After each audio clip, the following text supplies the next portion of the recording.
Good morning বন্ধুরা, কেমন আছো সবাই? আমার অ্যাকোয়ারিয়ামটা কালকে পরিষ্কার করা হয়েছে। পরিষ্কার করেছে কর্তামশাই, আমি এসব পারি না বাবা।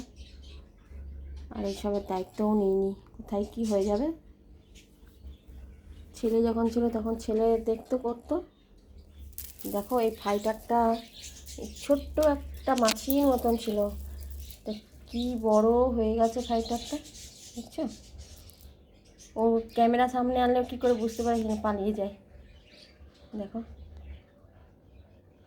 কি ভাল লাগে না। আগে যেন এই মাছ দেখার জন্য আগে আরও ভালো ভালো বড় বড় মাছ ছিল, সব মরে গেছে অনেক মাছ। তো এদেরকে দেখার জন্য যেন এই ঘরে আমি বসে থাকতাম অন্ধকার করে, খালি মাছদের সঙ্গে মনে হচ্ছে ওদের সঙ্গে কথা বলছি, ওদের সঙ্গে কিছু করছি, গল্প করছি, হ্যাঁ, বসে থাকতাম। এখন আর এই ফেসবুকের চক্করে টাইমই পাই না ওদেরকে নিয়ে এখানটায় বসে থাকতে। আর এই যে শামুক তো অনেক ছিল, ওগুলো সব মরে গেছিলো বলে সব ফেলে দিয়েছে শামুকগুলোকে। এই কটা আমি বললাম একটা রাখতে, আর একটাই ছিল গো, একটা থেকে বাচ্চা দিয়ে এক গাদা হয়েছে। একটা রাখতে বললাম তো ওই কটা, একটা দুটো, ওইখানে একটা তিনটে, ওইদিকে আছে চার পাঁচটা, আছে পাঁচটা আছে। এই কালোগুলোই সেদিনকে নিয়ে এসছে। আগে তো আরও ভালো ভালো মাছ ছিল, বড় বড় মাছ ছিল। চলো একটু চা করব, চা খাই, তারপর ঘরের কাজ বাকি সব সারবো। আমার এই পাতাবাহারটা দেখো, একটু জলে রেখেছি তো কত যে ডালাপালা মেলেছে বাবারে, এবার উল্টে পড়ে যাবে মনে হচ্ছে পিলারটা থেকে। কিন্তু কাটতেও ইচ্ছা করছে না জানো, এত সুন্দর ডালপালা মেলছে। দেখো কত কত ডাল বেরোচ্ছে, পাতা বেরোচ্ছে, আমার কাটতেও মায়া লাগছে এটাকে। আচ্ছা থাক এরকম করেই। এই একটু চা করতে এলাম রান্নাঘরে।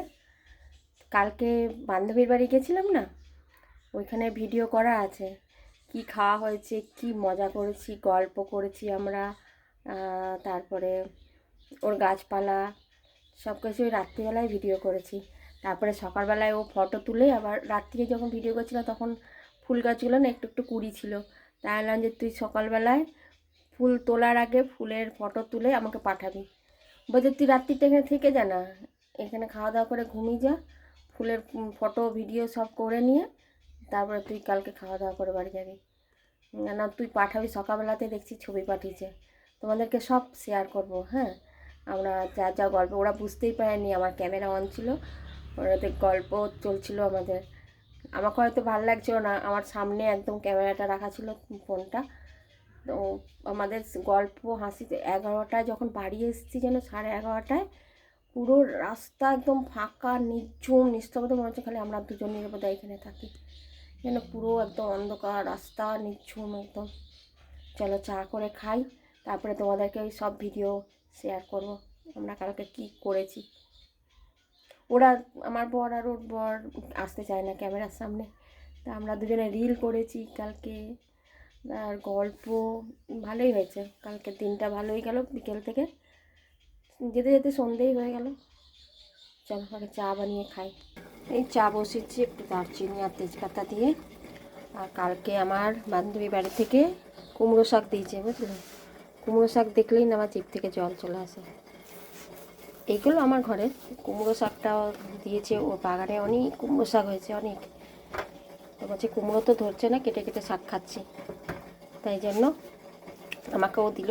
আমি সকালে বলে রেখেছিলাম আর কেটে রাখবি কুমড়ো শাক, কি ফ্রেশ একদম। দেখো কুমড়ো শাকটা দিয়েছে, তার সেটাই সবজি দিয়ে বানাবো আজকে কুমড়ো শাক। চাটা না পাই। আর আমার কাপগুলো দেখো কত বড় বড় কাপ, দেখেছো? এত বড় কাপ আছে তোমাদের ঘরে? আমার আবার খুব ভালো লাগে এরকম বড় বড়, তাই জন্য কিনেছি 6টা এরকম বড় বড় কাপ। চলো চাটা না ভাই। চায়ের সাথে আমার দুটো টা নিয়েছি, কত মশাই টা ফা খায় না এখন সকালবেলায়। চলো চা নিয়ে যাই, আমরা খাই, পরে আবার অন্য কোনো ভিডিওতে আসবো, ঠিক আছে?